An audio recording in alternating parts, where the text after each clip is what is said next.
हमारा आज का टॉपिक है हिंदी का पदबंध। जैसे कि आप सभी जानते हैं 10th के बोर्ड स्टार्ट होने वाले हैं, तो हम 10th के ही बोर्ड से स्टार्ट कर रहे हैं। और ये जो पदबंध हमारा टॉपिक है ये है कोर्स बी। सभी स्टूडेंट्स या सभी टीचर्स जो भी वीडियो को देख रहे हैं ना, प्लीज इस बात का ध्यान रखें, ये कोर्स बी के बारे में बात हो रही है। कोर्स बी में हमारे ग्रामर के 4 टॉपिक आते हैं: पदबंध, समास, वाक्य रूपांतरण, लास्ट वन इज मुहावरे। ठीक है, तो आज के हमारे टॉपिक की बात हो रही है पदबंध। पदबंध बहुत सिंपल सा टॉपिक है। कुछ बच्चे हमारे बिल्कुल एग्जाम की बिल्कुल एंड में तैयारी करने की प्लानिंग करते हैं कि बिल्कुल लास्ट का 1 महीना बचेगा तभी हम प्लानिंग करेंगे कि हमारे अच्छे मार्क्स आ जाए। तो ये वीडियो आपके लिए बहुत यूजफुल होने वाली है। हमारा टॉपिक है पदबंध। पदबंध अगर नाम की बात करें तो पदबंध, पदों को बंधना, पदों को बांधकर एक व्याकरणिक इकाई की तरह कार्य करना पदबंध कहलाता है। अब बात ये आती है कि पद क्या है। जैसे कुछ स्टूडेंट्स बिल्कुल नए से थ्योरी से स्टार्ट कर रहे हैं, तो पद क्या है। आप किसी भी अकेले वर्ड को देख लीजिए, किसी भी शब्द को पकड़ लीजिए। फॉर एग्जांपल मैंने एक वर्ड लिया पिताजी। पिताजी एक शब्द है, लेकिन इसी पिताजी शब्द को जो मैं किसी वाक्य के अंदर इस्तेमाल करूंगी तो ये पद कहलाएगा। पिताजी पढ़ा रहे हैं, तो यहाँ पर पिताजी जो है सब्जेक्ट है, कर्ता है, कर्ता कारक है। कर्ता कारक होने के साथ साथ संज्ञा पद भी है। ठीक है, तो यहाँ पर पिताजी बन गया हमारा पद। तो इसका मतलब पद क्या है, जो कोई भी शब्द स्वतंत्र होता है, जब वो वाक्य में प्रयोग किया जाता है वही शब्द, तो वो पदबंध कहलाता है। क्यों कहलाता है? क्योंकि तब उसके ऊपर व्याकरण के नियम लग जाते हैं, इसीलिए वो तब पद कहलाता है। अब हमारा आज का टॉपिक क्या है? पदबंध। यही अनेक पद मिलकर, ठीक है, इसी तरीके के अनेक पद मिलकर एक व्याकरणिक इकाई की तरह कार्य करेंगे तो हम उन्हें पदबंध कहेंगे। ठीक है, फॉर एग्जाम्पल जैसे कि मैंने आप लोगों से बोलती हूँ कि मेहनती और ईमानदार व्यक्ति हमेशा सफल होते हैं, है ना। अब मेहनती क्या है, सभी बच्चों को पता है कि अगर मैं मेहनती अकेला शब्द कहीं पढ़ा हुआ है तो शब्द स्वतंत्र है, मुझे उसका नहीं पता मेहनती शब्द का मतलब तो मैं बता पाऊंगी, लेकिन ग्रामर के किस टॉपिक के अंदर आएगा वो मैं तभी बता पाऊंगी जब वो वाक्य के अंदर इस्तेमाल होगा। यहाँ पर वो वाक्य के अंदर इस्तेमाल हुआ है। मेहनती और परिश्रमी, मेहनती और ईमानदार बच्चे सफल होते हैं। मेहनती विशेषण पद है और एक अव्यय है। परिश्रमी या हम यहाँ पे बोल दें कि ईमानदार विशेषण है। लोग या बच्चे संज्ञा है। सफल होते हैं, सफल अपने आप में एक विशेषण है। होते हैं क्रिया है। ठीक है, तो ये बहुत सारे यहाँ पर एक पद मिल गए हैं। इसमें संज्ञा पद भी आया है, विशेषण पद भी आया है, क्रिया पद भी आया है। लेकिन हमारे टॉपिक की बात क्या पे हो रही है कि पदबंध क्या होते हैं। अब मैं आप लोगों से क्या कहती हूँ, मेहनती और ईमानदार बच्चे सफल होते हैं। मेहनती और ईमानदार बच्चे, अगर मैं बच्चे तक अंडरलाइन कर देती हूँ तो ये 4 पद मिलकर एक व्याकरणिक इकाई किसकी तरह काम करेंगे? संज्ञा पद की तरह कार्य करेंगे, क्योंकि लास्ट का जो वर्ड है वो हमारा बच्चे है और बच्चे ग्रामर के किस टॉपिक के अंदर आता है? संज्ञा के अंदर आता है। तो यहाँ पर हो गया हमारा संज्ञा पद। ठीक, अब इसी तरह मैं आप लोगों से कहती हूँ पिताजी पढ़ा रहे हैं। मैं आप लोगों से कहती हूँ पिताजी। अब कुछ बच्चे कहेंगे कि मैम पिताजी भी क्या पदबंध है? बिल्कुल नहीं है पिताजी पदबंध। क्यों? क्योंकि पिताजी एक सिंगल वर्ड है। सिंगल, अगर अकेले पद शब्द की बात करूंगी तो शब्द है, लेकिन अगर मैंने यहाँ पे वाक्य में इस्तेमाल कराया तो पिताजी पद है। संज्ञा पद वो है, लेकिन हमारा टॉपिक तो पदबंध है ना। तो अगर बाई चांस आपके एग्जाम में किसी भी एक वर्ड के नीचे अंडरलाइन आ जाए तो किसी भी हालत में वो पदबंध नहीं होगा, इस बात का ध्यान रखना। उसके लिए 2 या 2 से ज्यादा वर्ड ही होंगे। हमारी डेफिनेशन भी यही है, पदों को बांधना। जब हम किसी चीज बांधते हैं तो हमें 2 चीज तो कम से कम चाहिए, और 2 से ज्यादा हम कितनी भी चीजों को ले सकते हैं। हमने यहाँ पे सेंटेंस बोला है पिताजी पढ़ा रहे हैं। पढ़ा रहे हैं, यहाँ पर हमारे पास 3 पद आए हैं, तो क्या ये पदबंध है? ये बिल्कुल पदबंध है। पढ़ा रहे हैं, ये तीनों पद संज्ञा की क्रिया की तरह कार्य कर रहे हैं, काम हो रहा है, तो ये क्रिया पदबंध कहलाएगा। ठीक है, अगर अब पदबंध की परिभाषा आप लोगों को क्लियर हो गई हो तो अब हम आगे चलते हैं पदबंध के भेद के ऊपर कि पदबंध के टाइप्स कितने हैं। पदबंध के भेद है 5। मैं पद और पदबंध दोनों चीज साथ में लेके चल रही हूँ क्योंकि दोनों सिमिलर ही हैं।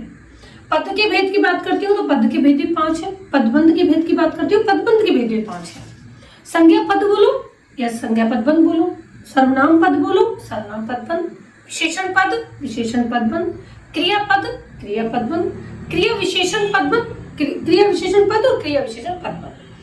अब कुछ आप ग्रामर की बुक्स जब आप पढ़ोगे तो उसमें लिखा हुआ होगा अव्यय। कुछ बच्चे कंफ्यूज हो जाते हैं अव्यय को लेकर कि अव्यय भी लिखा हुआ है। अव्यय बिल्कुल लिखा हुआ है। अव्यय पहली बात तो बहुत कम चांसेस होते हैं अव्यय के आने के। दूसरी बात ये क्रिया विशेषण पदबंध जो टाइप्स है वो अव्यय का ही पार्ट है, लेकिन क्रिया विशेषण के जितने भी वर्ड्स आते हैं वो 2 या 3 से ज्यादा वर्ड्स में आते हैं, तो उसको पदबंध का एक अलग से टाइप दे दिया है। लेकिन जबकि अव्यय के बाकी जो भेद होते हैं, फॉर एग्जाम्पल अव्यय का एक भेद है समुच्चय बोधक। समुच्चय बोधक के अंदर जितने भी वर्ड्स होते हैं कंजक्शन, जैसे कि अगर अब मैं हिंदी इंग्लिश में बात करूं तो उसे कंजक्शंस बोलते हैं। तो उसके अंदर क्या वर्ड यूज करेंगे हम? और, तथा, किंतु, परंतु, अथवा, या, बल्कि, इसलिए, ये सब सिंगल वर्ड है, तो ये पदबंध का काम तो नहीं कर सकते। अव्यय का एक भाग है विस्मय आदि बोधक। अब उसमें कौन से वर्ड यूज होते हैं? आहा, उफ, हाय, वाह, मजा आ गई, वहां, तो उफ, उफ, अरे, इस तरह के वर्ड्स होते हैं, ये भी सिंगल वर्ड है, तो हम इन्हें भी पदबंध के अंदर काउंट नहीं कर सकते। अव्यय का एक भेद है निपात। उसके अंदर कैसे वर्ड यूज होते हैं? उसके अंदर वर्ड यूज होते हैं ही, मैं ही आऊंगा, ही, तुम तक नहीं आए, तक, तो ये वर्ड निपात है। अब ये सिंगल वर्ड्स है, तो ये पदबंध का काम नहीं कर पाते, इसलिए इन्होंने क्रिया विशेषण को एक अलग से टाइप्स के अंदर काउंट कर दिया है। अब बात आती है फिर अव्यय के अंदर क्या आएगा, है ना? तो अव्यय के अंदर जो भेद बनता है वो क्रिया विशेषण। अव्यय का जो भेद है संबंध बोधक, कभी कभार वो आ जाता है, तो वो उसे संबंध बोधक अलग से नाम देने के बजाय अव्यय का ही पार्ट का नाम ले रहे हैं। ठीक है, तो अब हमारे पास बात आगे चलती है कि पदबंध के भेद कितने हैं। तो हमें क्लियर हो गए पदबंध के भेद 5 होते हैं। मैं दोबारा बोल रही हूँ, इस बात को ध्यान रखना बेटा, सिंगल वर्ड अंडरलाइन कभी नहीं आता। पदबंध के भेद की बात की जाएगी तो पदों को बांधा जाएगा, और पदों को बांधा जाएगा तो 2 या 2 से अधिक शब्द ही लिए जाएंगे। हाँ जी बेटा, पदबंध के भेद की बात कर रहे हैं। पदबंध के भेद 5, ठीक है, ध्यान रखना ये बात। पद सिंगल वर्ड अंडरलाइन कभी नहीं आता आप लोगों के एग्जाम के अंदर, हमेशा 2 या 2 से ज्यादा वर्ड ही अंडरलाइन आएंगे। अकेला वर्ड अंडरलाइन आया तो वो पद कह सकते हो आप, उसको पदबंध नहीं कहेंगे। दोबारा बोल रही हूँ, पदबंध, पदबंध का मतलब है पदों को बांधेंगे। ठीक है, तो पदबंध के भेद है 5। संज्ञा पदबंध, आज पहले इसी के बारे में बात करते हैं। संज्ञा पदबंध क्या है? जब 2 या 2 से ज्यादा पद मिलकर एक संज्ञा व्याकरणिक इकाई का कार्य करे तो संज्ञा पदबंध कहलाता है। जैसे कि एग्जाम्पल, परिश्रमी और ईमानदार बच्चे सफल होते हैं। ये मैं बात पहले भी एग्जाम्पल दे चुकी हूँ। अगर मैं बात करती हूँ, परिश्रमी और ईमानदार लोग सफल होते हैं, परिश्रमी और ईमानदार बच्चे सफल होते हैं, परिश्रमी और ईमानदार लड़की सफल होती है। ठीक है, तो अब मैं लास्ट वर्ड जो अंडरलाइन करके चल रही हूँ, परिश्रमी और ईमानदार बच्चे, लास्ट वर्ड जो अंडरलाइन आया वो बच्चे तक आया है। तो आप लोगों को अगर ग्रामर की थोड़ी बहुत भी नॉलेज है तो आप आइडेंटिफाई कर पाओगे, इजीली पहचान कर पाओगे, बच्चे संज्ञा के अंदर आता है, संज्ञा पदबंध। क्लियर? परिश्रमी और ईमानदार लड़की सफल होती है, यहाँ पे मैंने बच्चे की जगह लड़की ले लिया, तो ये बात में पता लड़की भी संज्ञा के अंदर ही आता है, संज्ञा पदबंध। ईमानदार और परिश्रमी लोग सफल होते हैं, अब मैंने लड़की हटा दिया, बच्चे हटा दिया, उसकी जगह पे लोग लगा दिया, तो वो भी सेम है, संज्ञा पदबंध। ठीक है, अब मैं बात कर रही हूँ परिश्रमी और ईमानदार लोग सफल होते हैं, मैं लोग तक हटा रही हूँ, मैं सिर्फ इतना लेके चल रही हूँ, परिश्रमी और ईमानदार, इतने की बात करती हूँ मैं। तो लोग संज्ञा था, अब विशेषण क्या काम करता है? संज्ञा की विशेषता बताने का, सर्वनाम की विशेषता बताने का। अब मैंने संज्ञा से पहला वाला पार्ट लिया है, मेहनती और परिश्रमी, सिर्फ इतना ले लूं और इतने तक अंडरलाइन आए तो आप लोग क्या लिखेंगे?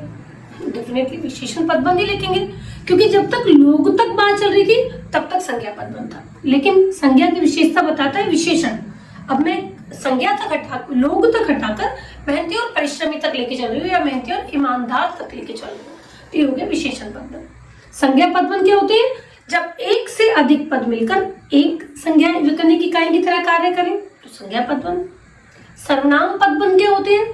जब अनेक पद मिलकर अंत का पद सर्वनाम पद है और एक सर्वनाम व्याकरणिक इकाई की तरह कार्य करें तो सर्वनाम पदबंध। अब इसका एग्जाम्पल, मेहनती और ईमानदार मैं सफल हो जाऊंगी, मेहनती और ईमानदार तुम सफल हो जाओगे, मेहनती और ईमानदार आप सफल हो जाएंगे। तो यहाँ पर जो मैंने वर्ड आप लोग, बच्ची और छात्र, इनकी जगह पर मैंने वर्ड यूज करे हैं तुम, मैं, आप।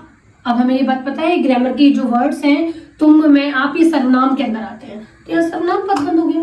मैंने अब अंडरलाइन कर दिया मेहनती और परिश्रमी तुम, मैं चारों वर्ड्स को अंडरलाइन तुम तक लास्ट वर्ड लेके जा रही हूँ, तो तुम हमारा क्या है, सर्वनाम, ये सर्वनाम पद बन गया।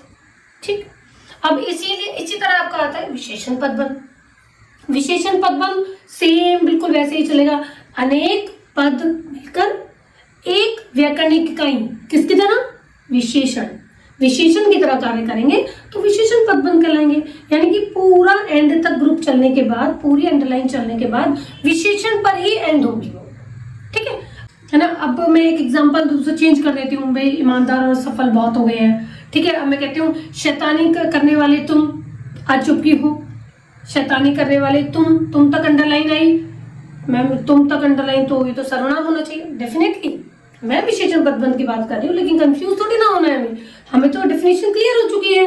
जहाँ अनेक पद मिलकर एक व्याकरणिक इकाई, अब व्याकरणिक इकाई कौन सी है, तुम तक अंडरलाइन तो डेफिनेटली सर्वनाम की तरह कार्य करेगी, सर्वनाम पदबंध।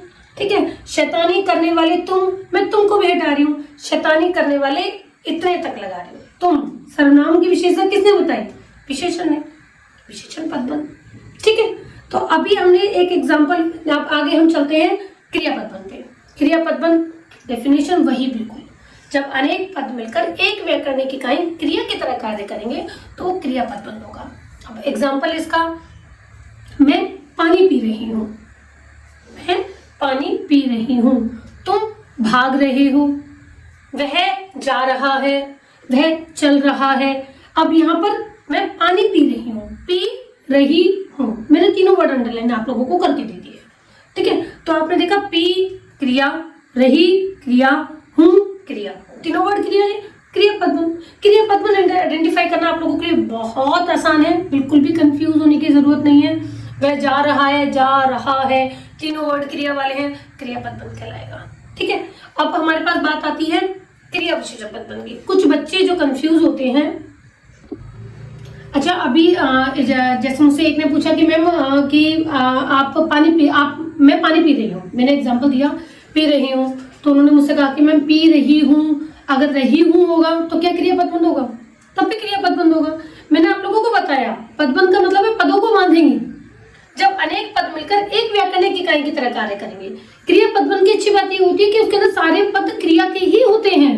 वह जा रहा है, जा क्रिया, रहा क्रिया है।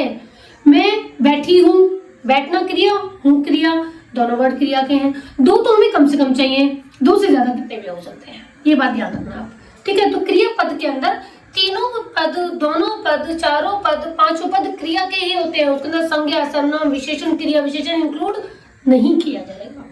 ठीक है, तो ये बात आप लोगों को ध्यान रखना है। पिताजी पढ़ रहे हैं। अब कुछ कहे हैं कि मैम रहे हैं मैंने अंडरलाइन कर दिया, तो क्या क्रिया पद है, क्रिया पदबंध है। लेकिन अगर आप लोगों के सामने अंडरलाइन करने के लिए आए पिताजी पढ़ा रहे हैं, पिताजी पढ़ रहे हैं, क्रिया पदबंध अंडरलाइन करो, तो आप लोग क्या करोगे, कुछ बच्चे कहेंगे मैम रहे हैं क्रिया पदबंध अंडरलाइन कर दिया, हाँ कर दिया, लेकिन पढ़ना भी तो क्रिया ही है, आप उसको कैसे छोड़ सकते हो, तो आपको पढ़ना भी इंक्लूड करना पड़ेगा।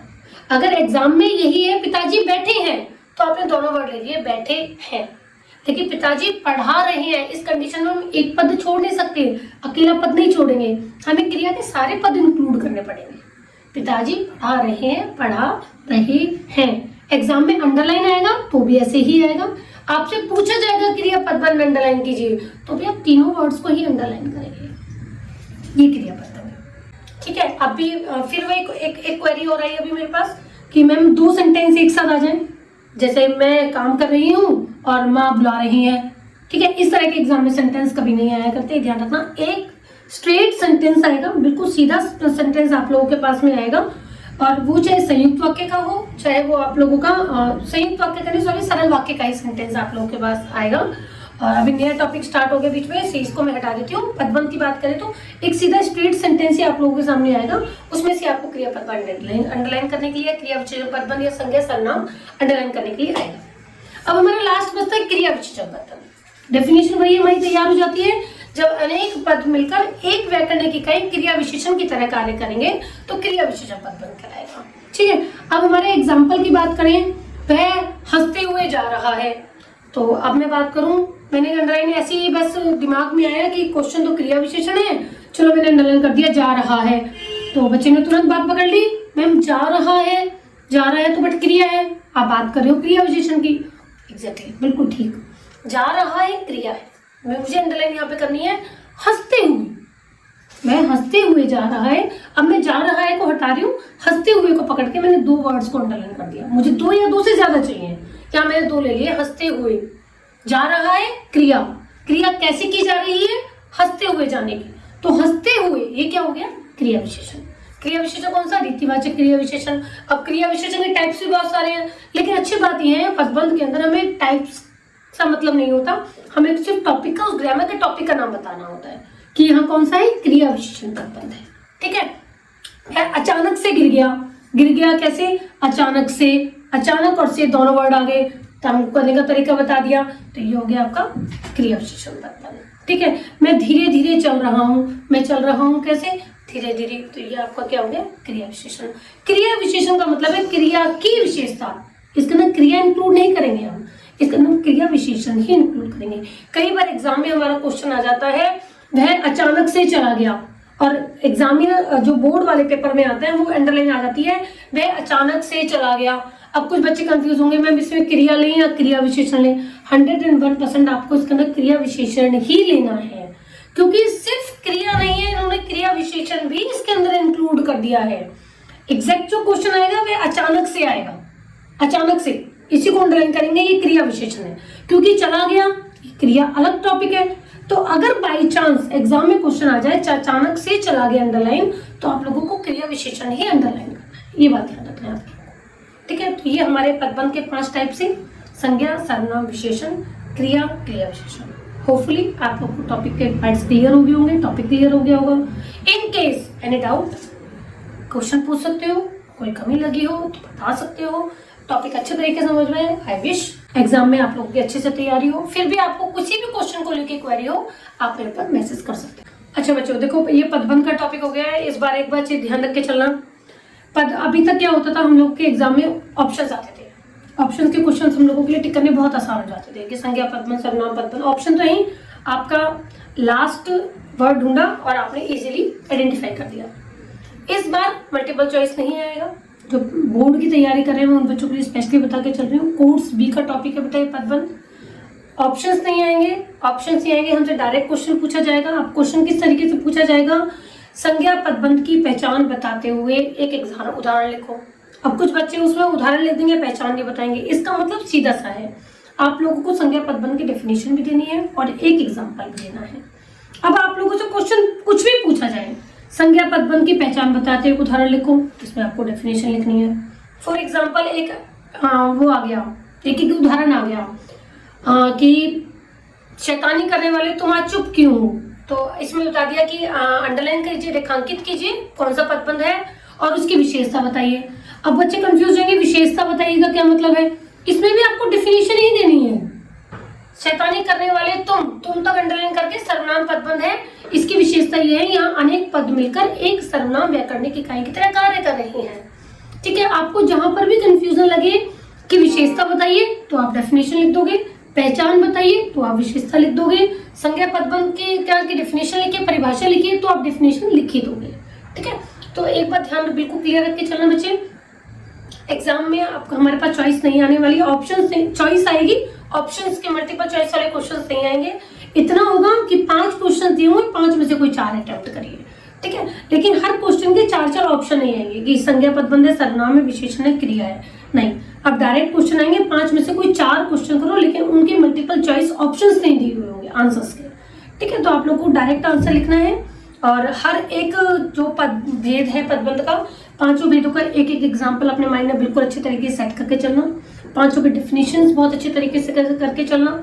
फिर भी आपको किसी भी तरह की कोई दिक्कत आए, कोई क्वेरी हो, आप मुझे मैसेज कर सकते हो। अगर वीडियो अच्छा लगा हो तो लाइक करो, शेयर करो, और बाई चांस कोई प्रॉब्लम लगी हो तो आप मुझे मैसेज कर सकते हो। Thank you, bye.